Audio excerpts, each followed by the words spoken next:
அனைவருக்கும் வணக்கம். சற்றுமுன் வெளியான முக்கிய அறிவிப்பின்படி தமிழக சட்டமன்ற தேர்தலில் மிகப்பெரிய வெற்றி பெற்று தமிழக வெற்றி கழகம் ஆட்சி அமைக்க உள்ள நிலையில் தற்போது முக்கியமான புதிய அறிவிப்புகள் வெளியாகியுள்ளன. இதை பத்தி வீடியோல பார்க்க போறோம். வீடியோவை கடைசி வரைக்கும் ஸ்கிப் பண்ணாம பாருங்க. வீடியோக்குள்ள போறதுக்கு முன்னாடி இந்த வீடியோ லைக் பண்ண பிரச்சனைக்கோங்க.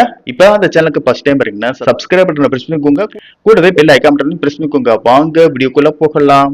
தமிழ்நாடு சட்டமன்ற தேர்தலில் 108 தொகுதிகளில் வெற்றி பெற்று தனிப்பெரும் கட்சியாக விஜயின் தமிழக வெற்றி கழகம் உருவெடுத்திருக்கிறது. கூடிய விரைவில் கூட்டணியோடு விஜய் தமிழ்நாட்டில் ஆட்சி அமைக்க போகிறார். முதலமைச்சராகவும் பதவியேற்க போகிறார்.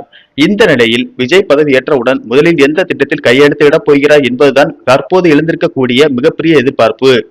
கணிசமான அளவு பெண்கள் வாக்கு வந்திருப்பதால் குடும்பத் தலைவிகளுக்கு மாதம் 2500 ரூபாய் நிதி உதவி வழங்கக்கூடிய திட்டத்தில் விஜய் முதலில் கையெழுத்திடுவார். அல்லது திருமணத்திற்கு ஒரு சவரன் தங்கம் மற்றும் பட்டு சேலை வழங்கக்கூடிய திட்டத்தில் அவர் கையெழுத்திடுவார் என்று சொல்லப்படுகிறது.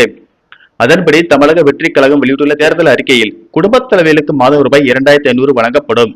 ஆண்டுக்கு 6 LPG இலவச சிலிண்டர்கள் வழங்கப்படும். திருமணத்திற்கு ஒரு சவரன் தங்கம் மற்றும் பட்டு சேலை வழங்கப்படும். பிறக்கும் குழந்தைகளுக்கு தங்க மோதிரம் வழங்கப்படும். முதியோர் கைம்பெண் மாற்றுத்திறனாளிகளுக்கு 3000 நிதி வழங்கப்படும். பெண்களுக்கு அரசு பேருந்துகளில் இலவச பயண சலுகை வழங்கப்படும். குடும்பத்திற்கு ரூபாய் 25 லட்சம் மருத்துவ காப்பீடு வழங்கப்படும். ஆண்டுதோறும் இலவச முழு உடல் பரிசோதனை செய்யப்படும்.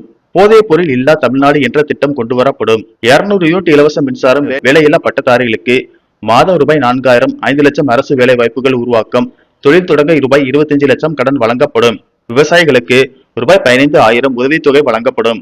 பயிர்க்கடன் தள்ளுபடி, 100% பயிர் காப்பீடு வழங்கப்படும். மீனவர்களுக்கு மீன்பிடி தடைக்காலம் நிவாரணம் ரூபாய் 27000 வழங்கப்படும்.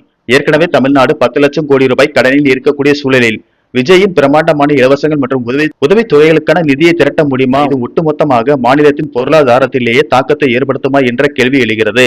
விஜய் இந்த திட்டங்களை எவ்வளவு திறமையாக கையாள போகிறார்? மாநிலத்தின் நிதியை மேம்படுத்தி மக்களுக்கான இந்த திட்டங்களை எப்படி செயல்படுத்த போகிறார் என்பதுதான் அவர் முன்னர் இருக்கக்கூடிய முக்கியமான சவாலாக இருக்கிறது. நன்றி, வணக்கம்.